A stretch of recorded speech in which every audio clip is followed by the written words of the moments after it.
everyone, I'm Erika Lamon and I'm a folk rock singer-songwriter from Kingston, Ontario. So my sound is folk rock. Often when I'm performing live, I'm performing with my partner Max on guitar, and so we have more of a folk sound, but once we get into the studio and we have those arrangements, it turns into the folk rock. Often I've been doing a lot of reading lately. I mean, I guess a lot of us have been during the pandemic, but I'll read a sentence and I'll be like, wow, that word just really sticks out to me. It kind of triggers something, it inspires me.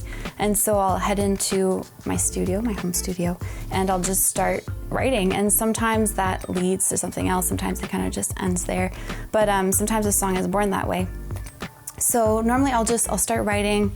Sometimes the song will come within half an hour. Sometimes it'll be months, even years of kind of being like, oh, I don't know how to end this, and then it kind of just falls into place and just clicks one day.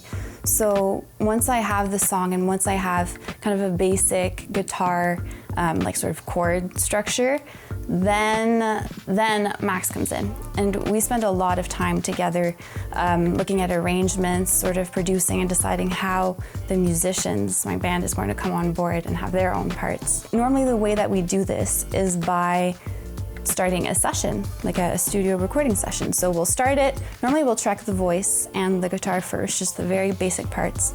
Then we'll look at it and kind of decide, like, where do we want to go? Like, what do we hear? What kind of sounds do we want to materialize? And it kind of all goes from there. I came to Kingston as someone who went to Queen's. I was one of those people, except that I ended up staying. And during one of my last years, during my last year at Queen's, I ended up working at Music Cafe. And so at first it was just kind of like barista, bartender work. Someone who was hosting the open mic at the time said, can someone cover for me? And I thought it was a regular shift, like sort of like a bartending shift. And so I get there and they're like, no, you're hosting the open mic. And I was like, what do you mean I'm hosting the open mic? I had no idea.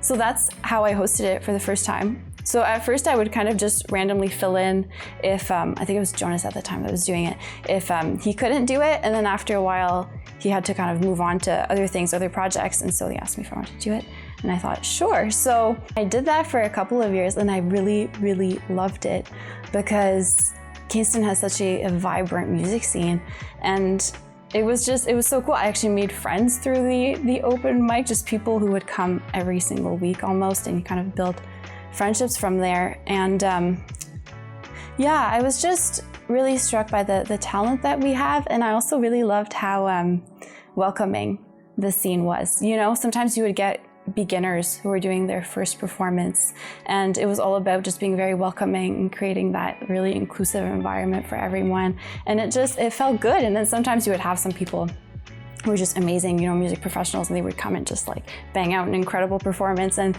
that was really awesome too. So I think that we all just really loved every part of it. And sometimes we'd even get people who would stop in who were like recently signed to a label or something like that, and I mean, you would see their performance and you wouldn't know why. You know, everyone was just in awe at the end of it. And it was a really cool learning experience, I think, too, for me to see that, to be like, what makes a really incredible performance? What really sticks in people's minds? So it was really cool. So I love the Kingston music scene, and I love that Kingston is in between so many cities that there'll be a lot of traveling musicians that kind of just stop in, and you never know what you'll get at something like an open mic. The most recent grant that we got was the Factor grant, and that was a surprise, I think. We prepared well in advance for it. We were really, we really worked on the questions for a really long time. And I'm very lucky in the sense that Max went to school in music and he actually took some classes on grant writing. So I feel like if it weren't for Max, I don't know, if I have to be very honest, I don't know if I would have had the grant, you know, because I feel like having that sort of external perspective from someone that's on the other side of things is so valuable. So I think that, you know, if you're kind of on your own, it really is worth it to reach out to someone. who writes grants. You know, some people do that for a living, or just people who have maybe studied in it, or people who have had it in the past, because it is a lot of the same questions. And I know that myself, I would sometimes look at them and answer it a certain way the first time, and then realize that that wasn't the answer they were looking for. So it's really hard, and it's a lot of work, and it's a lot of, it's like writing your bio, you know? It's uncomfortable. I find it extremely uncomfortable. Maybe some people don't, but I definitely do. So it was, yeah, that was a really amazing surprise, and it's allowing us to just, you know, continue to do the work that we do, whether that's recording in the studio or making music videos. And I feel like as a Canadian musician, you do need that help, because it is so hard to get by without it. So yeah, if anyone wants some tips, you can always feel free to ask me, because I know that some people have helped me and that it's made a huge difference. So we're recording an album right now. And it's an album that we were writing throughout the entire pandemic. And I think it's the most fun that we've had, like creating like a body of work, because I'd had songs from like, I don't know, 4 or 5 years ago that I'd been kind of holding on to. And we got to go through all of them and be like, okay, what am I actually excited about, you know? And sometimes through like the hustle of things, you don't have time to actually sit down and really think about it. You're kind of just, you have so many shows that you just have to get to them. You just have to play them. You just have to, you know, and that's excluding everything else going on in your life. So the pandemic forced us to just sit back and really dig into it, you know, in a way that we would have liked to before. So yeah, we did that. And then there were some songs that were kind of written along the way. I know that some songs were written before, maybe just a week before the first studio session that we did. So yeah, it's been really cool. And we're actually going to perform 3 of the songs that are going to be on the album. So that'll be cool as well. Yeah, we've just really been digging into the style as well, because I released a song, Omen, I think it's about a year ago now. And that was the first time that I got to really be like, this is folk rock, this is my sound. And it was really thrilling to see, because oftentimes you put out something and 5 years later it's kind of dated for you, you know, you're kind of past it. So Omen was that mark in time, like this is where I'm at. And I'm really excited for the album to be like the big picture. So growing up, I started playing classical piano when I was really young. I was maybe like 4 when I started. So I spent my entire childhood and then teen years playing this classical piano. And then at some point I got to my lesson and I was like, I really want to play this Taylor Swift song. It's called Love Story. You know, like we haven't heard it enough. But I was just obsessed with it. And that's when I started just playing like piano arrangements for these pop songs. And I started listening to a lot of pop songs. And I kind of abandoned the classical side of things. I enjoy listening to it.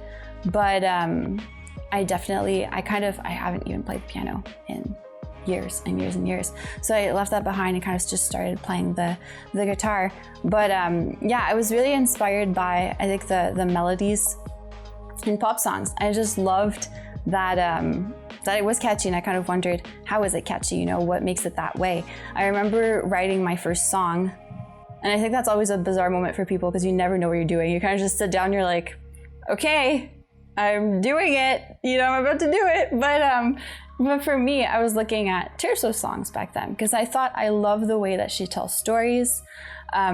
She has the most amazing bridges. So I would kind of follow her songs like roadmaps and be like, oh, so this is how you do it. You know, you have like the 2 verses and the chorus and then a verse and then a bridge. And I kind of used that to build my own stories, to build my own songs. So I think that's my biggest influence, but in later years, I started listening to more indie stuff, and recently, not really recently, more like, how many years ago, like maybe 5 years ago, I started listening to a Canadian artist, Jada Kelly. I don't know if you know her, but she's just incredible, and I was completely obsessed with it, and obsessed with every album too. So in terms of style, I think that's one of the first albums that I saw and I was like, ooh, this is really cool. I want this to be sort of like a reference album for stuff that I'm going to do. And then as years went by, I would kind of like put those to the side. Like I'm really a big fan of Kathleen Edwards, for example.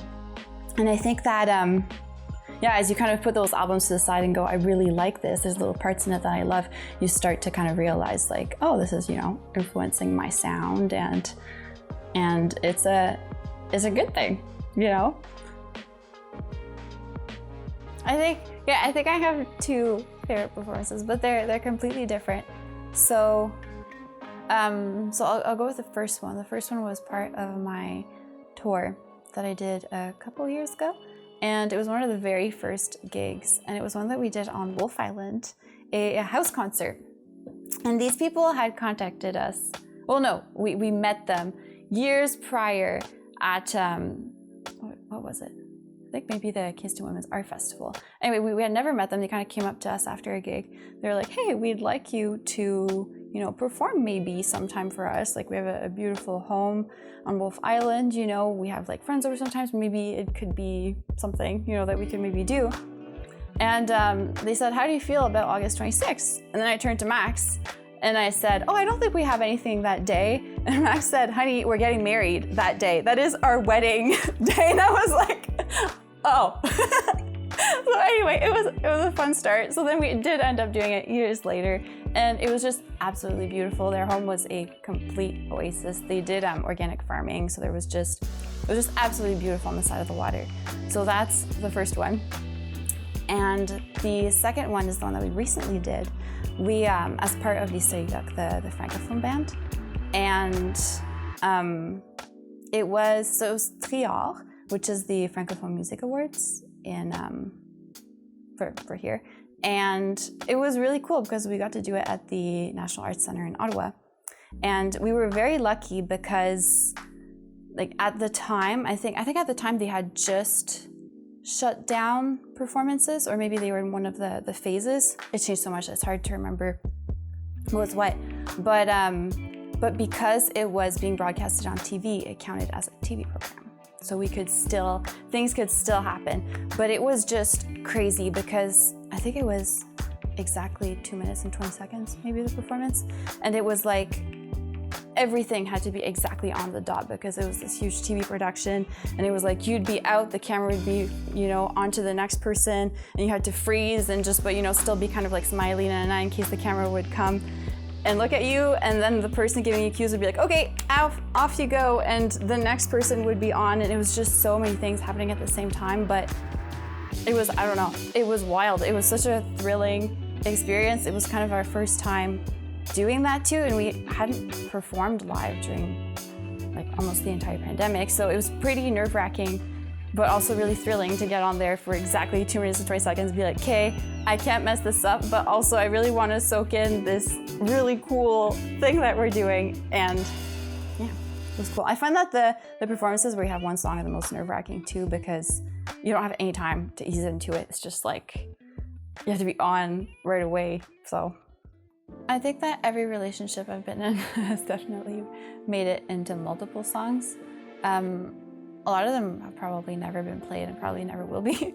But I mean, some of them have been recorded and are on the EP and stuff like that. But yeah, definitely for a while it was relationships, and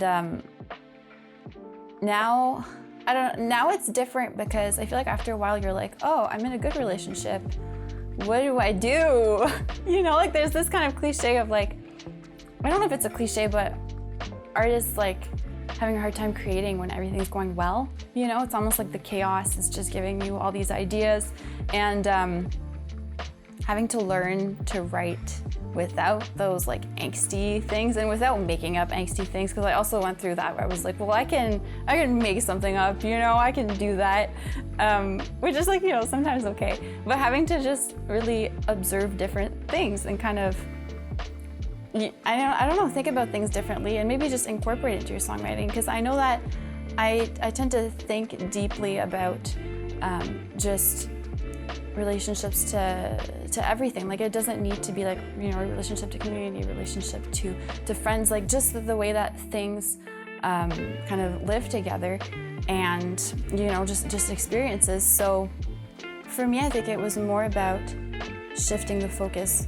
while I'm songwriting to other things that I think about normally. Because it was almost like I would get to songwriting and be like, okay, I have love on my mind. But I don't just think about that all the time, you know? So yeah, I just reached this point where I was like, I'm interested in other things too, so I would write about that. And basically I just write about anything that kind of touches me like deeply in some way. And sometimes I've found that it's not my story anymore.